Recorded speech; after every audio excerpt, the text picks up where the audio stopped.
So my daughter Chloe was 15 when she suddenly developed a pain in her leg. We were told at diagnosis, because the cancer had already spread into her lungs, that there was a 25% chance of the treatment working. It was using drugs that were 30 to 40 years old. These were hard, heavy chemotherapy drugs. We'd run out of all options. There was one new drug on the table. But when we went to apply to get onto the trial, we were told there was a lower age range of 18.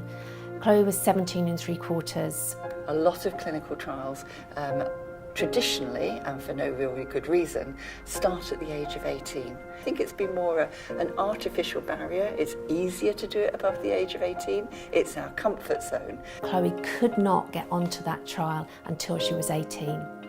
Well, when she was 18, she got on the trial and she died 2 weeks later. There's no biological or safety reason why we can't take that age group down to 12 to open up clinical trials in diseases where it's relevant and where it's safe to the younger adolescents, so they will have access to these trials.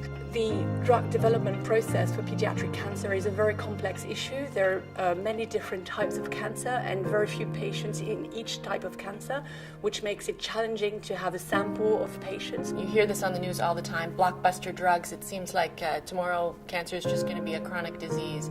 And it's true, there's been huge advances in cancer drug development, but not for children. Most people don't know that. Most people assume that children would be a priority. They're not.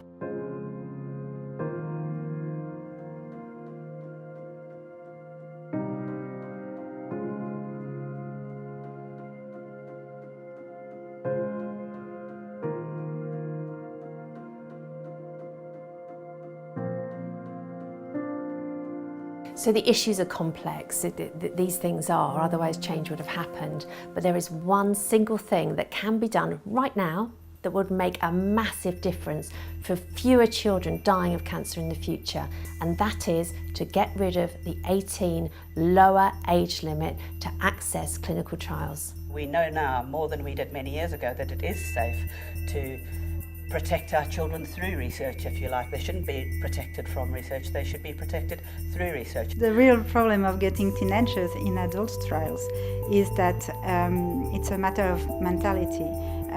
Pediatric oncology has developed in its own, adult oncology in its own, and working together is something we are not used to do.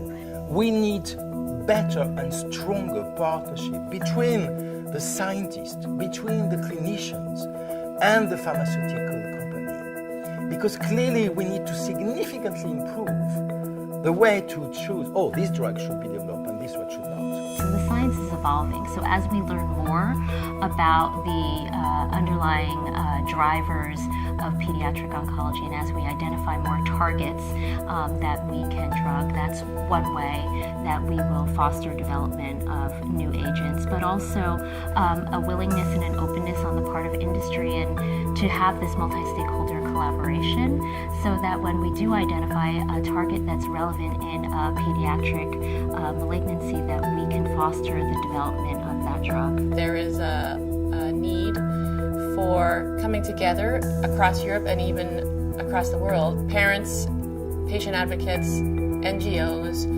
we all have been working somewhat separately, and we need to come together and push for better and gentler treatments for children with cancer. And that's one of our main goals with Unite2Cure. We need the parent voice in these conversations, because we are the people that really understand what somebody sitting there and putting a tick in the box that says we do not want to trial our drug on a child under 18. For them, it's just ticking a box. For me, it meant my child died. It would be my hope that age limits wouldn't be the barrier in the future, that we don't look at whether a trial is relevant above 18, below 18. It's about the biology of the drug and the needs of the patient, and that's where the future of clinical trials needs to be.